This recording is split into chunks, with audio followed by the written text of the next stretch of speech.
मैं सर्वप्रथम आलेख वाचन के लिए बीएल इंस्टीट्यूट में जो पांडुलिपि के अध्ययन संपादन के कार्य में संलग्न है ऐसे विद्वत श्री मोहित जैन को सादर आमंत्रित कर रहा हूं कि वे आएं और मुनि पुंगव श्री सुधा सागर जी महाराज का स्वाध्याय प्रेम इस विषय पर अपने विचार व्यक्त करें।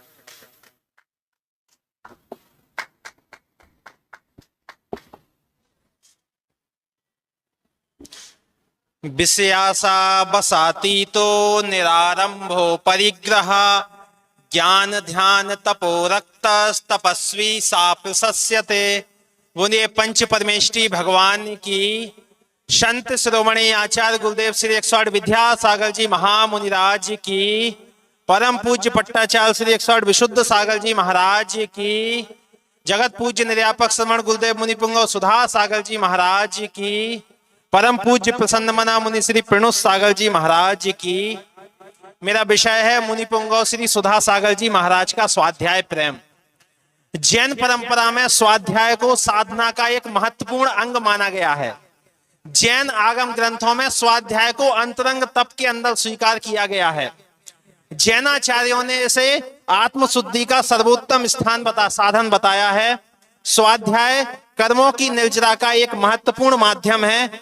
जैनाचार्यों ने कहा है सम्यक ज्ञान से रहित जीव लक्षावधि कोटि भवों में जितने कर्मों के क्षय करने में समर्थ होता है, ज्ञानी जीव गुप्ती गुप्त होकर उतने कर्मों का क्षय अंतर मुहूर्त में कर देता है। ये स्वाध्याय की महत्ता है।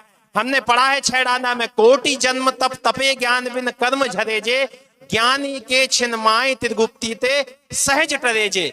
ज्ञानी व्यक्ति, जो व्यक्ति करोड़ों जन्म तक तपस्या करता है बिना अज्ञानता के, तो कुछ नहीं होने वाला। लेकिन ज्ञानी व्यक्ति जब साधना करता है तो उसके जो कर्मों का पर्वत है वो छिन्न मात्र में नष्ट हो जाता है। ये स्वाध्याय का प्रभाव है। हमारी वैदिक परंपरा में भी उपनिषदों में कहा गया है सत्यम वद धर्मम चर स्वाध्यायान मा प्रमदः, अर्थात सत्य बोलो, धर्म का आचरण करो और स्वाध्याय से प्रमाद मत करो। ये स्वाध्याय की परिभाषा। इसका अभिप्राय यह है कि मनुष्य को स्वाध्याय में लीन होना चाहिए। अर्थात भारतीय दार्शनिक परंपरा में स्वाध्याय एक महत्वपूर्ण अंग है।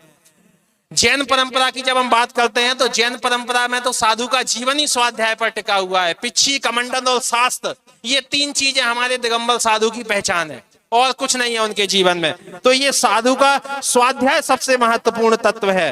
और मूलाचार ग्रंथ में कहा गया है जो साधु स्वाध्याय करता है वह पांचों इंद्रियों का संवर करता है, मन आदि गुप्तियों को भी पालने वाला होता है और एकाग्रचित्त हुआ विनय से संयुक्त होता है। अर्थात जैन साधु जो होता है वो स्वाध्याय के माध्यम से एकाग्रचित्त होकर के विनय संपन्न होता है।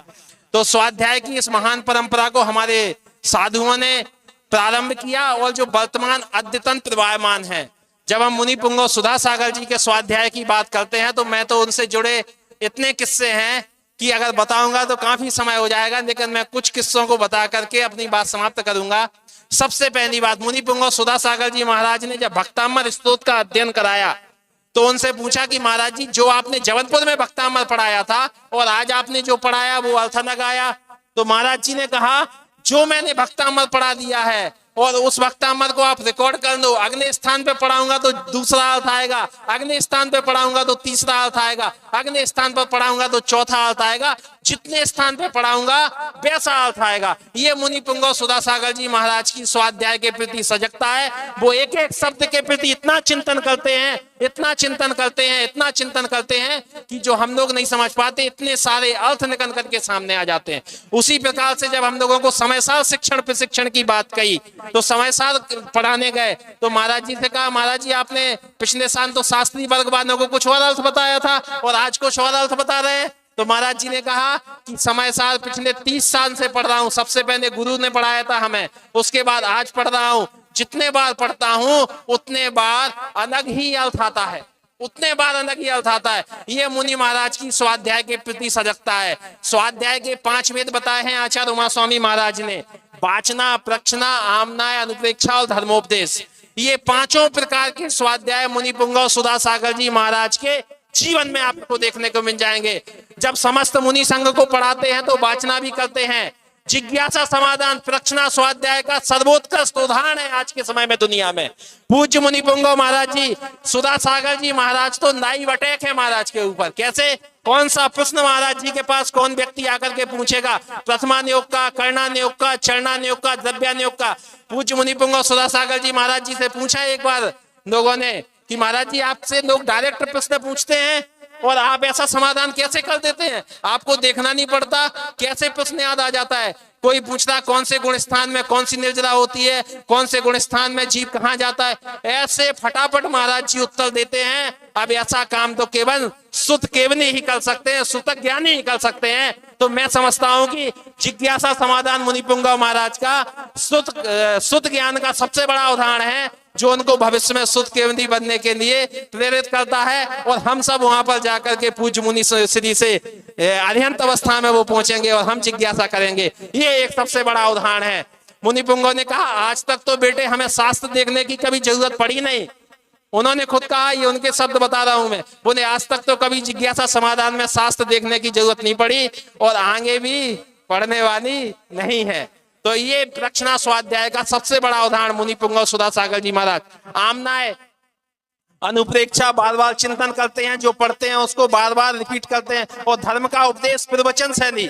हम जब प्रवचन की बात करते हैं, मुनि महाराज का स्वाध्याय के प्रति प्रेम ही है कि 1.5 घंटे लगातार वो प्रवचन देते हैं अनवरत और पूरी समाज को एक नया चिंतन देते हैं। आज उनके चिंतन के माध्यम से कितने सारे लोगों ने गुटखा, पान, तमाकू, बीड़ी आदि छोड़ा। ये किसका प्रभाव है? मुनि महाराज की स्वाध्याय साधना का प्रभाव है, जिससे लाखों लोग व्यसन मुक्त होकर के अपना जीवन यापन कर रहे हैं। श्रमण संस्कृति संस्थान ये स्वाध्याय का सर्वोत्कृष्ट उदाहरण है। आज मैं यहाँ खड़ा होकर के अगर बोल पा रहा हूँ तो इसमें मेरा कुछ भी मत समझना, ये मुनि पुंगव सुधा सागर जी महाराज की देन है कि मैं यहाँ खड़ा होकर के निर्भीक होकर के बोल पा रहा हूँ। संस्थान नहीं होता तो हम नहीं होते, हम नहीं होते तो बोल नहीं पाते। तो ये मुनि पुंगव सुधा सागर जी महाराज का स्वाध्याय के प्रति अनूठा प्रेम है।